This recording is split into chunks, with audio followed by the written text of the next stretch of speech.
Madame la ministre, bonsoir. Bonsoir, M. Savard. C'est cette demande-là qui vous a fait changer d'avis? Oui. En fait, ça a évolué depuis le reportage d'enquête il y a environ 2 semaines. Il y a des questionnements, puis des reportages qui en avaient découlé, entre autres de Mme Lemieux, la mère des petites sœurs Carpentier. Et à la suite de ça, moi, j'avais expliqué que, bon, ce qui faisait l'objet du reportage, là, à savoir des réorganisations de ressources et tout ça à la Sûreté du Québec, c'était des décisions prises par le directeur général antérieur. On a une nouvelle directrice générale à la Sûreté du Québec que j'ai assermentée le 10 février dernier. Donc, il y a des choses qui ont changé. Parallèlement, moi, je travaillais pour obtenir de l'argent pour avoir une escouade nationale sur les disparitions. Cet argent-là a été confirmé au budget hier. Mais lundi soir, quand j'ai entendu le cri du cœur de Mme Lemieux, qui m'implorait, d'humain à humain, d'avoir une enquête publique de mère en mère, parce qu'elle a l'impression qu'il y a des choses qu'elle ne sait pas encore et qu'il y a des questions auxquelles elle n'a toujours pas de réponse. Et j'ai décidé d'accéder à sa demande. Pouvez-vous, ce soir, lui dire, puis je sais que vous lui avez parlé aujourd'hui, oui, qu'elle aura finalement toutes les réponses, même celles qui vont lui faire mal et qui pourraient aussi faire mal à votre ministère? Ce que je lui ai dit tout à l'heure, il y a déjà un travail qui a été fait par une coroner, un bon travail qui a produit 3 rapports d'investigation avec du détail sur les causes et circonstances du décès. Il y avait déjà des recommandations dans ces rapports-là. Et ce que j'ai dit tout à l'heure à Mme Lemieux, j'ai dit l'enquête publique, il n'y a pas plus public, plus exhaustif que ça. Au pire, on aura la même information qui est déjà dans les rapports d'investigation, mais au mieux, vous aurez plus d'informations et vous aurez enfin peut-être une forme d'apaisement du fait que vous aurez l'impression d'avoir eu les réponses à vos questions. Et c'est l'espoir qu'on a. Mais vous savez qu'on va parler du fait qu'il y a des policiers qui sont même allés à votre bureau pour signaler que c'était une mauvaise décision que de décentraliser les escouades de recherche terrain. On va poser ces questions-là aussi. Il y a des choses qui ont été dites dans le reportage. Comme je vous expliquais, il y a des décisions opérationnelles qui ont été prises par la précédente administration à la Sûreté du Québec. Et il faut dire que l'alerte Amber, qui malheureusement s'est soldée par le décès des petites sœurs Carpentier, a eu lieu en juillet 2020.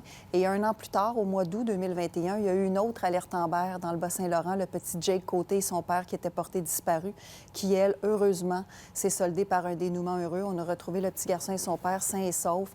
Donc, je veux rassurer les gens quand même ce soir qu'on a les capacités, les compétences au Québec pour gérer des disparitions. Des disparitions, il en survient régulièrement, on n'en entend pas toujours parler, et on retrouve les gens en question. Mais le démantèlement des escouades dont il est question dans le reportage, est-ce que vous allez les réinstaurer, ces escouades-là, telles qu'elles étaient avant 2019?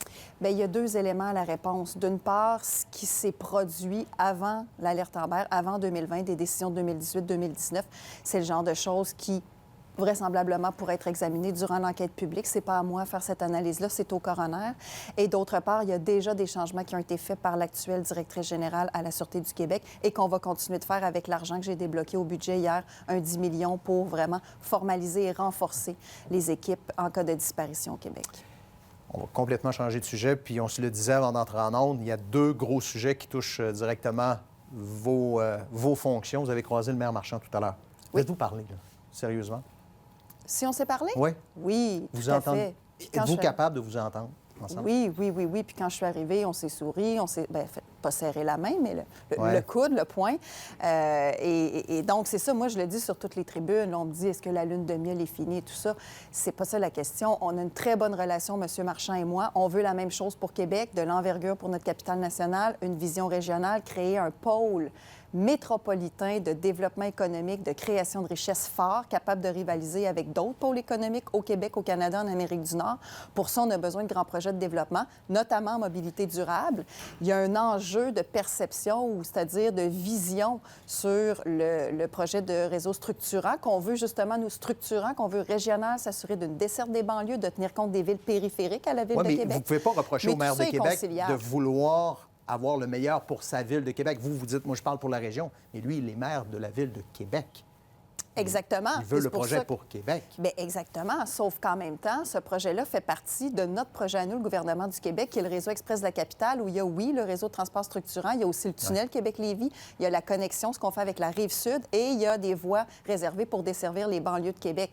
Alors, pour avoir cette portée, cette vision-là régionale, on ne peut pas développer le tramway au détriment des villes périphériques et dire c'est pas important Port-Neuf, c'est pas important la Rive-Sud. Mais c'est pas de ça qu'il est question On ici, doit d'avoir là. une vision régionale. Il est question de rues partagées juste ici sur René Lévesque. On est rendu dans l'urbanisme.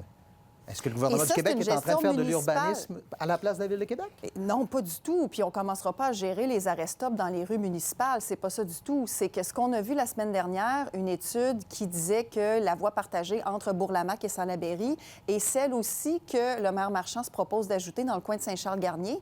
Ces rues partagées-là vont avoir une incidence sur la congestion routière dans le coin notamment de Grande Allée et du boulevard Laurier. Or, le boulevard Laurier, c'est la porte d'entrée et de sortie de nos ponts. Et les ponts, ça, c'est la responsabilité du gouvernement du Québec. Et c'est très névralgique à la fois pour la Rive-Nord et la Rive-Sud.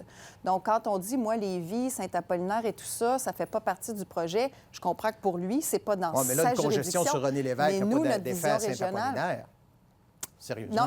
Non, mais c'est que les gens de Saint-Apollinaire, de Lévis, de Beaumont, de Saint-Henri, etc., de la Rive-Sud, voyagent, travaillent, viennent dépenser ici dans l'agglomération de la Ville de Québec. Donc, ils ont besoin d'avoir une circulation fluide. J'ai posé une question tantôt au maire Marchand. Si on ramenait le tunnel jusqu'à des Érables, est-ce que c'est ça l'espace de négociation qu'il pourrait y avoir entre le gouvernement et la Ville de Québec? Mais c'est deux choses différentes. Puis je veux pas qu'on ait l'impression, tu sais, on me demandait est-ce que tu troques l'appui du tramway contre l'appui du troisième lien. C'est pas ça du tout. Nous, on a les deux dans notre projet de réseau express de la capitale. On va faire les deux de toute façon. Mais il reste que le troisième lien, on en a besoin d'une part parce que les deux ponts seront pas éternels et d'autre part, oui, ça va contribuer à diminuer la congestion. Mais je vous parlais Un jour, il y aura moins.